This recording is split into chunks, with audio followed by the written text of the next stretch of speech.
Hello नमस्कार हजुर नमस्कार। आज म नि सानो भिडियो लिएर उपस्थित भइरहेको थिएँ।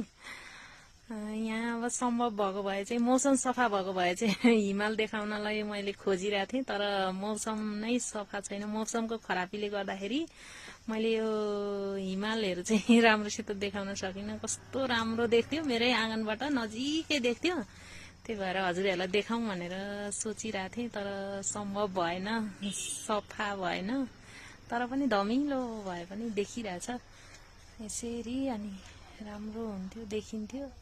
तर राम्रोसित देखाउन सकिनँ। यता गयो भने चाहिँ कगनी डाँडाको पिकनिक स्पोटहरू छ त्यहाँतिर चाहिँ। अनि यतातिर चाहिँ तालिम केन्द्रहरू त्यस्तोहरू छ। जे होस् रमाइलो छ, पिकनिक आउनलाई चाहिँ